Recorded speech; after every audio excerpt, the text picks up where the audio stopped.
सूरज भगवान की एक कहानी। एक राजा और रानी थे जिनके पास सारा वैभव, सिपाही, घोड़े, धन दौलत सब कुछ था, पर संतान नहीं थी। उन्होंने संतान प्राप्ति के लिए हर संभव उपाय किए, दान पुण्य, अनुष्ठान, मंत्र जाप, व्रत पूजा, लेकिन कोई फल नहीं मिला। उम्र ढलने लगी तो चिंता गहराने लगी कि इतने बड़े राज्य का वारिस कौन होगा। एक दिन एक साधु दरबार आया। रानी ने उसे अंतिम दान देने का निश्चय किया। साधु ने रानी की उदासी देखकर कारण पूछा। रानी ने संतान न होने का दुख बताया। साधु ने कहा, आपको एक पुत्र प्राप्त होगा, लेकिन वो केवल 14 वर्ष तक ही जीवित रहेगा। ये कहकर उसने थोड़ी सी भाभूत दी और कहा कि राजा रानी दोनों इसे बांटकर खाएं। रानी ने रात को सारी बात राजा को बताई। पहले तो राजा को विश्वास नहीं हुआ, पर रानी की भावनाओं का ख्याल रखते हुए उन्होंने भाभूत ग्रहण कर ली। कुछ समय बाद रानी गर्भवती हुई और समय पूरा होने पर एक सुंदर पुत्र को जन्म दिया। राज्य में 8 दिन तक उत्सव मनाया गया, परंतु राजा और रानी के मन में यह बात छिपी थी कि यह पुत्र उन्हें केवल 14 वर्षों तक ही मिलेगा। दोनों ने पुत्र की हर इच्छा पूरी की और ईश्वर को धन्यवाद दिया कि थोड़े समय के लिए ही सही उनकी मनोकामना पूर्ण हुई। राजपुत्र दिन प्रतिदिन बड़ा होने लगा। जब वह 7 वर्ष का हुआ तो राजा ने एक अच्छे गुरु की नियुक्ति की, जिसने उसे पढ़ाई लिखाई, राजशास्त्र, शास्त्र विद्या, घुड़सवारी आदि 12 विधाओं की शिक्षा दी। जब वह सभी शास्त्रों में निपुण हो गया और उसकी उम्र 12 वर्ष हो गई तो राजा ने उसके लिए एक सुंदर राजकन्या खोजकर उसका विवाह करा दिया। फिर 2 वर्ष और बीत गए और राजपुत्र 14 वर्ष का हो गया। एक दिन वह अपने पिता से बोला, पिताजी, मैं अपने इस राज्य को घूमकर देखना चाहता हूँ। आज तक मैंने केवल इस राजमहल और उसके आसपास को ही देखा है।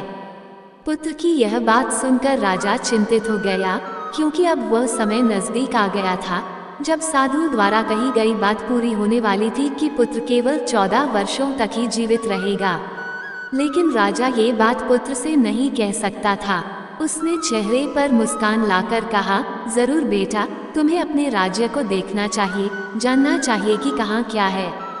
कल मेरे बाद तुम्हें ही राजा बनना है, लेकिन एक बात का ध्यान रखना, तुम जहाँ भी जाओ, जो भी करो, उसकी जानकारी अपनी पत्नी को मत देना। पुत्र ने कहा, ठीक है पिताजी, जैसा आप कहें। राजपुत्र दिन भर अपनी पत्नी के साथ मौज मस्ती करता, खुशियां मनाता और रात को ठीक 12 बजे बिस्तर से उठकर बाहर चला जाता। फिर भोर होने से पहले महल में वापस आकर सो जाता। ऐसा कई दिनों तक चलता रहा। अब राजपुत्र के 14वें वर्ष का अंतिम समय निकट आ गया था। एक रात उसकी पत्नी छोटी रानी अचानक जाग गई। उसने देखा कि राजपुत्र बिस्तर पर नहीं है। वो महल में हर जगह उसे ढूंढती है, लेकिन कहीं भी नहीं मिलता। फिर वह चुपचाप रह जाती है। भोर होने पर वह देखती है कि उसका पति अपनी जगह पर सोया हुआ है। वो उससे कुछ नहीं पूछती। अगली रात भी वैसा ही होता है, फिर तीसरी, फिर चौथी रात, ऐसा कई दिनों तक चलता है। अब छोटी रानी बहुत चिंतित हो जाती है। उसके मन में कई सवाल उठते हैं। पति रात को कहाँ जाता है, किससे मिलने जाता है, पर पूछने में डर लगता है कि कहीं पति क्रोधित न हो जाए। ससुर से पूछने की सोचती है तो कुल मर्यादा बीच में आ जाती है। इसी सोच विचार में वह अंदर ही अंदर घुलने लगती है। खाने पीने में उसका मन नहीं लगता, वह दुबली पतली हो जाती है। राज्य में एक वृद्धा मालिन थी जो हर दिन फूल बेचने महल में आती थी। उसका ध्यान जब छोटी रानी पर गया तो उसने पूछा, बेटी, तुझे क्या दुख है? तू इस तरह सूखकर कांटा क्यों बन गई है? रानी ने दुखी मन से कहा, क्या बताऊं अम्मा, मेरा राजपुत्र हर रात बिस्तर से उठकर कहीं चला जाता है और सुबह होने से पहले लौट आता है। वो कहाँ जाता है? कहीं किसी प्रेमिका से मिलने तो नहीं जाता। यही सोच सोचकर मैं न अन्न ग्रहण कर पाती हूँ, न सुख से जी पाती हूँ। इस चिंता में मैं ऐसी हो गई हूँ। तब वह बुढ़िया उसे एक उपाय बताती है, बेटी, आज रात तू सोना मत। उसके पीछे जाकर देखना कि वह कहाँ जाता है और क्या करता है। लेकिन नींद आ गई तो कैसे देखेगी? इसलिए एक काम करना, अपने बाएं हाथ की उंगली में हल्का सा जख्म करना और उस पर थोड़ी सी मिर्च छिड़कना। इससे तुझे तेज जलन होगी और दर्द के कारण नींद नहीं आएगी। रानी बुढ़िया के कहे अनुसार करती है। उंगली की जलन से उसे देर तक नींद नहीं आती, लेकिन बाद में वह सो जाती है। दूसरे दिन सुबह बुढ़िया फूल लेकर महल में पहुंचती है और पूछती है, क्या हुआ? रानी कहती है, मैं पूरी रात नहीं जाग सकी, नींद आ ही गई। इस पर बुढ़िया कहती है, आज उंगली पर पहले से थोड़ा बड़ा जख्म करना और ज्यादा मिर्च लगाना। रानी वैसा ही करती है, परंतु वह सिर्फ पति के बिस्तर से उठने तक ही जागी रह पाती है। उसके बाद उसकी आंखें बंद हो जाती हैं। दूसरे दिन बुढ़िया फिर आती है, लेकिन रानी रोकर कहती है, अम्मा, मैं आज भी पहरेदारी नहीं कर पाई। बुढ़िया उसे ढाढ़स बंधाते हुए कहती है, रो मत बेटी, सब ठीक हो जाएगा। आज रात जख्म और बड़ा करना, उस पर और मिर्च छिड़कना, और जब वह बाहर जाने लगे तो उसका रास्ता रोकना। रानी आज रात वही करती है। इस बार उसे नींद नहीं आती। रात के ठीक 12 बजे जब उसका पति बिस्तर से उठकर महल से निकलने लगता है, तो वह दौड़कर उसका रास्ता रोक लेती है और कहती है, कहाँ जा रहे हो? किससे मिलने जा रहे हो? मुझे बताओ। राजपुत्र समझाने की बहुत कोशिश करता है, अगर मैंने तुम्हें सच बता दिया तो मैं तुम्हें दोबारा नहीं मिल पाऊंगा। रानी कहती है, कोई बात नहीं, लेकिन आप रात को कहाँ जाते हैं, ये जानना जरूरी है। राजपुत्र निरुत्तर हो जाता है। उसकी एक नहीं चलती। ठीक उसी समय उसका 14वां साल खत्म होकर 15वां साल लगने ही वाला था। वह सोचता है, अब जो होना होगा वह होकर रहेगा। वह कुछ चावल मंत्र से सिद्ध करता है और पत्नी से कहता है, इन चावलों को दोनों हाथों की मुट्ठी में पकड़ना। पहले दाएं हाथ के चावल मुझ पर फेंकना, तब तुम जान पाओगी कि मैं कौन हूँ। फिर बाएं हाथ के चावल फेंकना, तब मैं वापस वैसा ही हो जाऊंगा जैसा था। लेकिन अगर तुम बाएं हाथ के चावल फेंकना भूल गई तो मैं तुम्हें फिर कभी नहीं मिल पाऊंगा। रानी कहती है, नहीं भूलूंगी। वह पहले दाएं हाथ के चावल पति पर फेंकती है। तुरंत राजपुत्र एक विशाल श्वेत घोड़ा बन जाता है, तेज रफ्तार वाला, चमकदार, ऊंचे गले वाला अद्भुत घोड़ा। वह महल से बाहर दौड़ने लगता है। रानी उसे देखती रह जाती है और बाएं हाथ के चावल फेंकना भूल जाती है। देखते ही देखते घोड़ा महल से बाहर निकल जाता है और फिर कभी वापस नहीं आता। अब रानी को गहरा पश्चाताप होता है। वह स्वयं को कोसने लगती है, लेकिन अब कोई उपाय नहीं था। सुबह होते ही महाराजा और महारानी को सब पता चलता है। उन्हें भारी दुख होता है। वे बिस्तर पकड़ लेते हैं और ईश्वर से प्रार्थना करने लगते हैं कि काश उनका पुत्र वापस आ जाए। 1 महीना बीत जाता है, फिर 2, 3, 6 महीने बीत जाते हैं। राजपुत्र का कोई पता नहीं चलता। प्रधानमंत्री पूरे राज्य में सिपाही भेजता है, लेकिन कोई सफलता नहीं मिलती। इधर रानी सोचती है कि उसके कारण पति लापता हो गया। वह तय करती है कि चाहे जो हो जाए वह उसे ढूंढकर वापस लाएगी। वह ससुराल के महल में जाकर महाराजा और महारानी से कहती है, मैं अपने पति की खोज में जा रही हूँ। दोनों कहते हैं, बेटी, जो भी करना हो करो, लेकिन हमारे बेटे को लेकर लौट आना। अब रानी शाही वस्त्र त्याग कर एक सेठानी का रूप लेती है। कुछ नौकरों को साथ लेकर राज्य की सीमा पर जाती है और वहाँ एक भोजनालय खोल देती है, जहाँ आने जाने वाले यात्रियों को मुफ्त भोजन देने लगती है। पर एक शर्त रखती है, जो खाना खाएगा उसे कोई विशेष या विचित्र घटना बतानी होगी जो उसने देखी हो। लोग आते, अपनी बातें सुनाते और भोजन कर चले जाते, परंतु रानी को अब तक वह बात नहीं मिली थी जो उसे चाहिए थी। इधर रानी के महल में फूल लाने वाली बुढ़िया का एक बेटा और बहू थे। उनका एक पोता था। बेटा बहू सुबह काम पर जाते और बुढ़िया बच्चे की देखभाल करती। बुढ़िया को पान खाने की आदत थी, उसके लिए उसे चुना और गोबर के कंडे चाहिए थे। एक दिन वह टोकरी लेकर चरवाहे के मैदान में कंडे इकट्ठा करने चली गई। उसे देर हो गई और अंधेरा हो गया। जब बेटा बहू लौटे तो देखा बच्चा रो रहा है और घर पर अकेला है। वे गुस्से से भर गए। बुढ़िया के लौटने पर बेटे ने पूछा, बच्चे को छोड़कर कहाँ गई थी? वह बोली, मैं गोबर के कंडे इकट्ठा करने गई थी। बेटे ने कहा, अब अगर दोबारा ऐसा हुआ तो बहुत पिटोगी। बुढ़िया रोने लगी, नहीं बेटा, अब ऐसा नहीं होगा। लेकिन अगले दिन वह फिर वही गलती करती है। शाम को फिर बच्चा अकेला रोता है। बेटे का गुस्सा फूट पड़ता है और वह बुढ़िया को घर से निकाल देता है। बुढ़िया रात भर घर के बाहर बैठी रहती है। सुबह होते ही वह फिर कंडे इकट्ठा करने निकल पड़ती है। आज उसे कुछ ज्यादा ही उत्साह होता है। शाम तक उसे होश ही नहीं रहता कि अंधेरा हो गया है। जब ध्यान आया तो गांव का रास्ता भी समझ नहीं आ रहा था। तभी उसे घंटियों की आवाज सुनाई दी। एक गाय ठुमक ठुमक करती हुई आ रही थी। बुढ़िया सोचती है कि अगर इस गाय के पीछे चलूंगी तो गांव तक पहुंच जाऊंगी।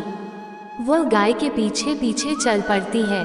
गाय एक के बाद एक करके 6 मैदान पार करती है और 7वें मैदान में जाकर एक बड़े पत्थर के पास पहुंचती है।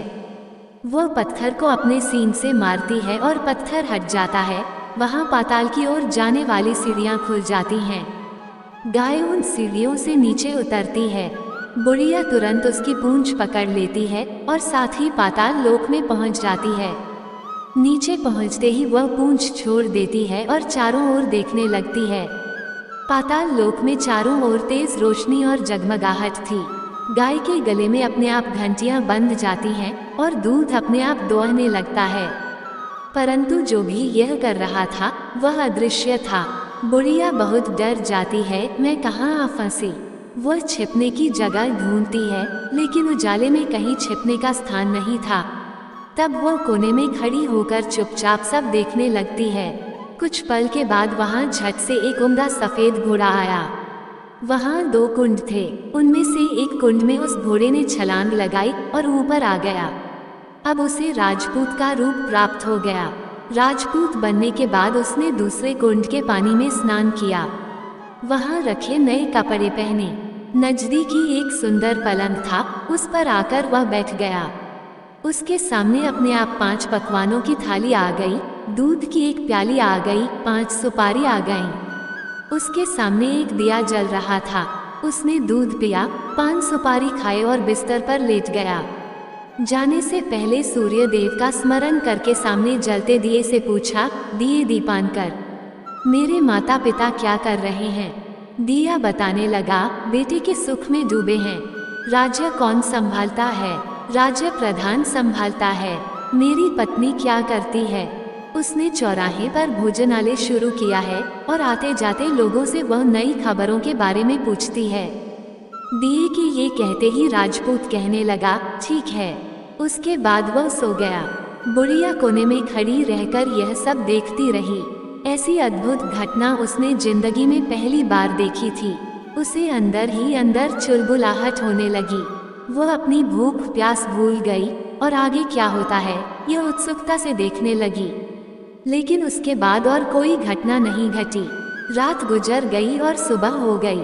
सुबह होने पर पलंग पर सोया पुत्र उठा और फिर से पहले वाले कुंड में छलांग लगाई, तो अब वह फिर से घोड़ा बनकर कुंड से बाहर आ गया। बाहर आते ही वह तेजी से पाताल नगरी से बाहर निकल गया। लेकिन वह कहाँ गया, बुढ़िया को कुछ पता नहीं चला।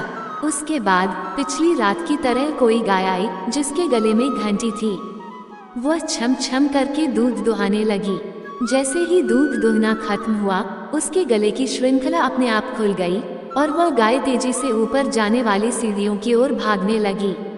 गाय को दौड़ते देखकर बुढ़िया सोचने लगी, अब गाय के साथ यहाँ से ऊपर जाना ही समझदारी है, नहीं तो कोई मुसीबत आकर मेरे ऊपर टपक जाएगी। झट से उसने गाय की पूंछ पकड़ ली और गाय के साथ ऊपर आ गई। जैसे ही वह ऊपर आई तो उसका रास्ता अपने आप बंद हो गया और उसके मुंह पर एक बड़ा सा पत्थर पर्वत खड़ा हो गया। ऊपर आकर वह गाय जंगल की ओर निकल गई। इधर बुढ़िया एकदम बावली सी हो गई। उसने पाताल नगरी में जो कुछ देखा वह जल्द से जल्द किसी को बताने के लिए उतावली हो उठी। उसे याद आया कि नगर की सीमा पर कोई औरत भोजनालय चलाती है और नई बात बताने वाले को अच्छा खाना पीना मुफ्त में देती है। वह सोचने लगी, क्यों ना मैं ये बात उस औरत को जाकर बताऊं। यदि उसे यह बात पसंद आ गई तो बाकी जीवन खाने पीने की झंझट से मुक्ति मिल जाएगी। बुढ़िया ने मन में ठान लिया और तुरंत उस भोजनालय के द्वार पर टांगे गाड़कर खड़ी हो गई और जोर जोर से नगाड़ा बजाना शुरू कर दिया। नगाड़े का शोर सुनकर मालकिन यानी छोटी रानी ने प्रश्न किया, शायद कोई बड़ी बात लेकर यहाँ आया है। रानी ने सिपाहियों को आदेश दिया, जाए और जो कोई आया है उसकी अच्छी खातिरदारी कीजिए। आदेश पाते ही सिपाही नीचे दौड़ गए। देखा कि एक बुढ़िया नगाड़ा बजा रही है। उन्होंने पूछा, क्यों रे बुढ़िया, क्या हुआ, क्यों नगाड़ा बजा रही हो? बुढ़िया बोली, कुछ नहीं बेटा, यहाँ खाना मिलता है न, इसलिए आई हूँ। खाना चाहिए, मिलेगा, लेकिन तुझे कोई नई बात बतानी पड़ेगी। हाँ बताऊंगी, एक बार मालकिन से मिलवा दो। इस पर सिपाही उसे अंदर ले गए। उनको मालकिन का आदेश था कि जो कोई वृद्ध वहाँ आए उनके साथ अच्छी तरह पेश आना और उनका आदर करना। सिपाही ने बुढ़िया का भरपूर आदर किया। उसे बड़ी सी थाली में भरकर व्यंजन परोसे। बुढ़िया कई दिनों से भूखी थी, वह खाने पर टूट पड़ी। खाना खाने के बाद सिपाही ने उसे नई साड़ी पहनने को दी। फिर उसे लेकर रानी के पास आए। बुढ़िया और रानी ने तुरंत एक दूसरे को पहचान लिया। बुढ़िया बोली, बेटी तुम, और रानी बोली, अम्मा तुम। काफी देर तक दोनों बातें करती रहीं। रानी बोली, अम्मा अब बताओ, तुमने क्या नई बात सुनी है? बुढ़िया बोली, मैंने कोई नई बात नहीं सुनी है। वो तो मेरे पास तुम्हें देने के लिए खाने के पैसे नहीं थे, इसलिए मैंने झूठ कहा और नगाड़ा बजाया। रानी ने कहा, अम्मा घबराना नहीं, मैं किसी को तुम्हारा नाम नहीं बताऊंगी। फिर भी बुढ़िया, मैंने क्या देखा, कब देखा, कहकर आनाकानी करने लगी। इस पर कुंवर ने उससे कहा, देखो अम्मा, यदि तुमने मुझे वो नई बात बताई तो जिंदगी भर मैं तुम्हारी देखभाल करूंगी और तुम्हें रानी माता की तरह रखूंगी। अब बुढ़िया बताने को तैयार हो गई। उसने जो कुछ उसने 4 गांव वाले मैदान पर देखा था वह सब कुछ कुंवर रानी को बता दिया। बुढ़िया की बातें सुनकर रानी को यकीन हो गया कि वह राजपूत उसका पति है। रानी तुरंत बुढ़िया से कहने लगी, अम्मा मुझे उस जगह पर ले चलो। नहीं बेटी, वह पाताल राज्य है। यदि किसी ने तुम्हें देख लिया तो तुम्हारी जान खतरे में पड़ सकती है। लेकिन रानी उसकी एक भी नहीं सुनती। वो उसे वहां ले जाने के लिए आग्रह करने लगी। आखिर में बुढ़िया ने उसकी बात मान ली और कहने लगी, ठीक है, मैं तुम्हें वहां लेकर चलती हूँ, पर आज नहीं, कल जाना होगा, शाम को ही जाना होगा। दूसरे दिन दोपहर को रानी बुढ़िया के साथ उस मैदान पर गई और एक जगह छिपकर गाय के आने की राह देखने लगी। दिन ढलते ही अंधेरा होने लगा और गाय हमेशा की तरह वहां आ गई। मैदान में आकर उसने पत्थर पर सींग मारा तो वो पत्थर हट गया और वहां सुरंग में जाने का रास्ता खुल गया। शाम होते ही वहां वह गाय फिर से आई। उसने पहले की तरह पत्थर पर सींग मारा और वही सुरंग खुल गई। रानी और बुढ़िया छुपकर यह सब देख रही थी। गाय सुरंग में घुसी और फिर वही घटनाएं घटने लगी। वो फिर से कुंड में कूदी और राजपूत का रूप धर लिया। छोटी रानी ने सांसें थाम रखी थी। वो अब पूरी तरह से निश्चय कर चुकी थी कि आज वह अपने पति को हर हाल में साथ ले जाएगी। जब राजपूत भोजन कर पलंग पर सोने को गया तो रानी धीरे धीरे उसके समीप पहुंची।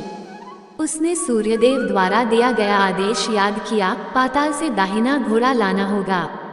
वह राजपूत के समीप झुकी, उसके चरणों में गिर गई और बोली, स्वामी, मैं आपको लेने आई हूँ।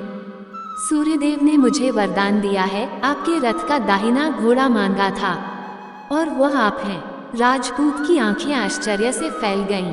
वो उठकर बैठ गया। उसके मुख पर कई भाव एक साथ दौड़ गए, आश्चर्य, करुणा, प्रेम और पश्चाताप। उसने धीरे से पूछा, तुमने ये कैसे जाना कि मैं वही हूँ? रानी ने आंखों में आंसू लिए उत्तर दिया, आपके प्रत्येक कार्य, आपके रूप, आपके आचरण, सबने मुझे ये बता दिया कि आप ही मेरे स्वामी हैं। और फिर सूर्यदेव ने भी संकेत दिया था। राजपूत गहरी सांस लेकर बोला, तो अब समय आ गया है। तुमने कठिन परीक्षा पास कर ली है। मुझे पाताल से बाहर ले जाने का अधिकार अब तुम्हें मिल गया है। इतना कहकर उसने सूर्यदेव का ध्यान किया। तभी आकाश से एक तेज प्रकाश पुंज उतरा। वह स्वयं सूर्य भगवान थे। उन्होंने कहा, तुमने वचन निभाया कन्या। इस राजपूत को तुम अपने साथ ले जा सकती हो। इसका जन्म इसी प्रयोजन के लिए हुआ था और अब ये पुनः अपने जीवन की सही दिशा में अग्रसर होगा। राजपूत ने सूर्यदेव को प्रणाम किया, फिर रानी का हाथ थामकर बाहर की ओर चल पड़ा। बाहर आते ही गे का शरीर फिर से घोड़े का रूप लेने लगा, परंतु इस बार कुछ अलग हुआ।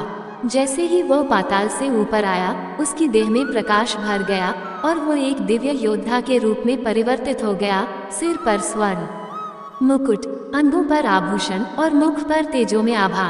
रानी चकित रह गई। सूर्यदेव बोले, अब ये केवल तुम्हारा पति ही नहीं बल्कि सूर्यवंश का एक अमर योद्धा है। ये तुम्हारे साथ पृथ्वी पर लौटेगा और धर्म की स्थापना करेगा। बुढ़िया ये सब देख रही थी। उसके मुख पर संतोष की लहर दौड़ गई। वह बोली, अब मैं निश्चिंत हूँ। मैंने एक अत्यंत दुर्लभ घटना देखी और ईश्वर ने मुझे उसका भागी बनाया। रानी ने बुढ़िया से कहा, अम्मा अब तुम हमारे साथ चलो। तुम्हारा स्थान महल में है, क्योंकि इस समूचे पुनर्मिलन में तुम्हारा ही सबसे बड़ा योगदान है। बुढ़िया की आंखों से आंसू बह निकले। वह बोली, बेटिया मुझे बस इतना वरदान दो कि मैं अब हर रोज सूर्यदेव का स्मरण करती रहूं। वही मेरी मुक्ति है। और फिर एक भव्य रथ आकाश से उतरा। उसमें रानी, राजपूत और बुढ़िया सवार हुए और वह सीधे नगर की ओर उड़ चला। नगर में सबने जब ये देखा तो हर्ष की लहर दौड़ गई। नगरवासी झूम उठे। माता पिता ने पुत्र को देखा तो उनकी आंखें भर आईं। राज्य में पुनः आनंद और धर्म की स्थापना हुई। रानी और राजपूत ने वर्षों तक राज किया। बुढ़िया को राजमाता का सम्मान मिला और अंततः वह भगवान के धाम चली गई। सूरज भगवान की जय हो। वीडियो पसंद आया हो तो लाइक करें। धन्यवाद।